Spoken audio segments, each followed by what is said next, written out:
దేవుని వాక్య నియమం ప్రకారం నడుచుకుంటాం,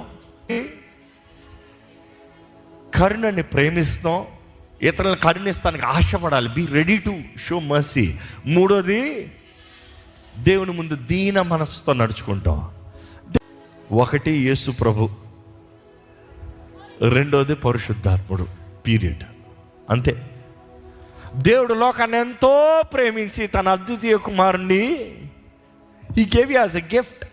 ద్వారా నింపబడిన నీవు ఆత్మ ఫలమును ఫలిస్తూ దేవుని మార్గంలో నడుస్తూ ఆ రాజ్యము చేరువారుగా, నిరంతరము దేవుని రాజ్యంలో ఉండేవారుగా ఉంటావు. ఈ రెండు లేకపోతే మాత్రం నీకు ఎన్ని కార్లు ఉన్నా, ఎన్ని ఇల్లులున్నా, ఎంత సంపాదించుకున్నా, ఎంత డిజిట్ బ్యాంక్ బ్యాలెన్స్ ఉన్నా కూడా వేస్టే.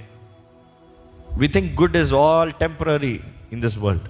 టెంపరరీ థింగ్స్, టెంపరరీ వాటిలోనే వీఆర్ హిస్ హ్యాండీ వర్క్స్. ఆయన సత్క్రియల్ని మనకు కనబరుస్తానికి, లోకంలో దేవుని నామానికి మహిమ వస్తానికి.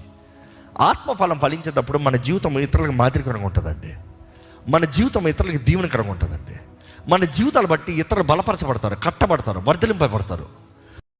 నువ్వు దేవుని ద్వారా ఏర్పరచబడిన వ్యక్తివి, ఆయన రక్తంలో కనబడిన వ్యక్తివి. ఇదిగో మనుషుడు నీకు కీడు చేశాడు, దేవుడు అనుమతిస్తాడు. ఎందుకు తెలుసా?